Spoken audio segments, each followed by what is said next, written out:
Sumainyo ang Panginoon. At sumayo din. Pinili ni Maria ang higit na mabuti at hindi aalisin ito sa Kanya. So bahagi ho, na kung saan nakita natin si Jesus ay tinanggap sa tahanan ni Marta at Maria.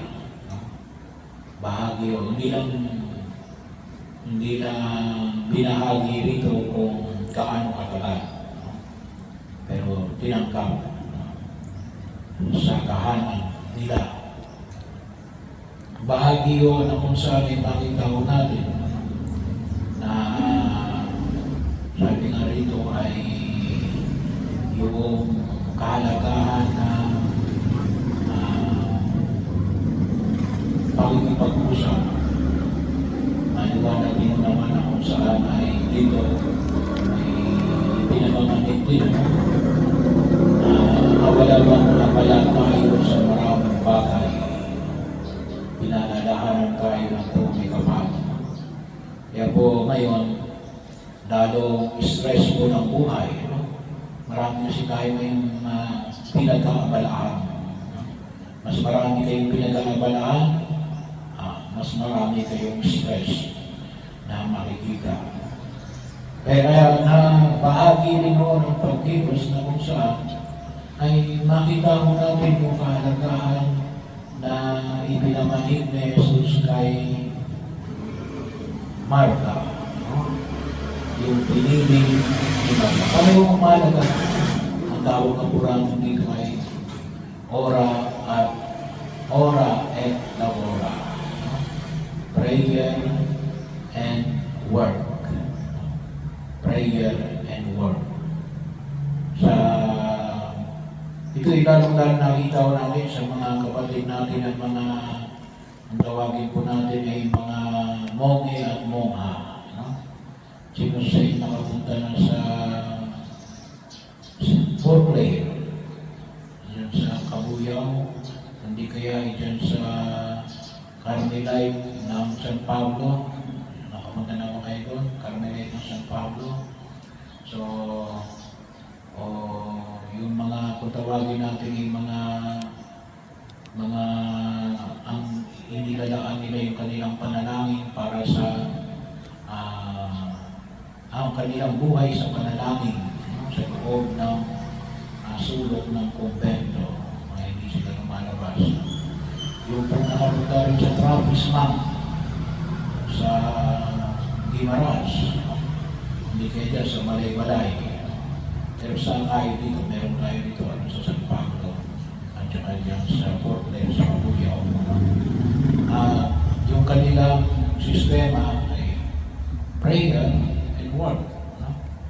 Bahagi yun. Doon umiikot yung kanilang buhay. So, wala silang preaching. Prayer and work lang. Yan yung kanilang buhay. At ito yung nire-represent ni Maria at ni Marta. Pero nung sabi ni Jesus, mas pinili ni Maria higit na mabuti. Ibig sabihin, mahalaga yung prayer. Unang-una higit sa lahat yung prayer bago yung work. Kasi hindi pwede na trabaho tayo ng trabaho. Hindi natin alam kung yun talaga yung pinagagawa sa atin ng Diyos. Dapat maging maliwanag sa atin kung yung ginagawa natin, yun yung sinasabi ng Diyos. Kaya dapat lahat ay magsisimula sa panalangin. Sa Ebanghelyo sa unang pagbasa natin, ipinamanikritik na rin yung conversion of St. Paul. Kinikwento niya sa mga taga-Galicia na siya na dating berdugo ng mga Kristiyano ay tinawag ng Diyos sa kanyang paglalakbay noong siya ay nasa Damascus. At inausap siya ng Diyos. Inausap siya ng Diyos. Kaya siya ay nagbalik loob sa Diyos. Kaya napakahalaga po ng ginagampanan ng panalangin. Kasi baka mamaya sabi na natin ay trabaho tayo ng trabaho. Hindi naman pala yun ang pinapatrabaho sa atin. Okay rin yun, trabaho. Kaya mas maigi na yung we are striking the right na dapat natin i-strike. No? Baka naman strike anywhere. No? Wala tayong patutunguhan. Sayang yung panahon at sayang yung lakas na nais na ipagkaloob ng Diyos sa bawat isa sa atin. Kaya napakahalaga yung buhay panalangin sa ating pagkilos sa daigdig na ito. Bahagi rin o na kung saan ay sa salitang ipinahayag ni Jesus, ano sabi, pinili ni Maria na higit na mabuti. Hindi na ulugan na hindi mabuti yung trabaho. No? Pero ibig sabihin, yung unahin yung panalangin. Kasi yung tayo kukuha ng direksyon, ano bang gusto gawin ng Diyos sa atin, sa buhay natin, sa pagtahak natin sa daigdig na ito.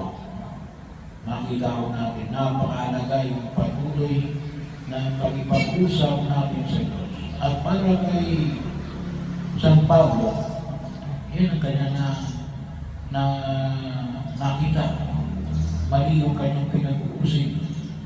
Kaya nagsimula siya mangaral, bangaral, kahit na doon sa mga taong dati niyang inuusig.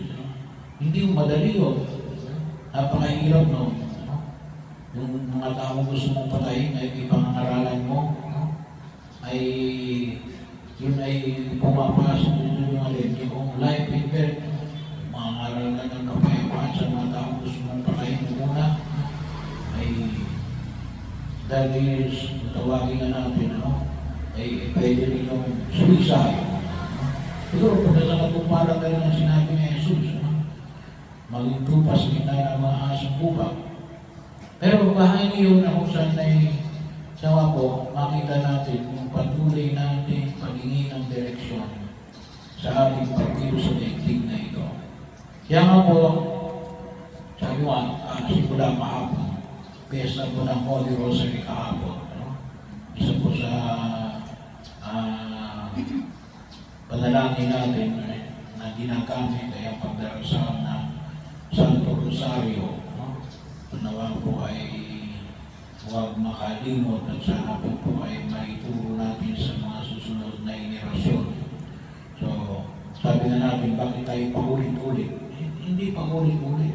Ngunit, inuulit natin yung Abang Ginong Maria para makapagnilay tayo kung ano yung gusto sabihin sa atin ng Diyos.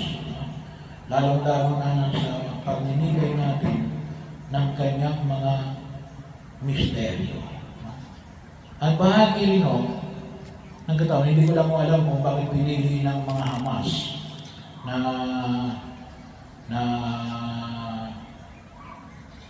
salakayin ang Israel noong nakaraang taon, noong October 7. Hindi ko lang alam kung mayroon ba Christian perspective yun. Pero kung yung maalala, ay yung Holy Rosary, October 7, o yung pwede naman i-download yun sa kapag may cellphone kayo. Divine Office, may bayad na lang ng 50 pesos. Pero at least yun, kapag linggo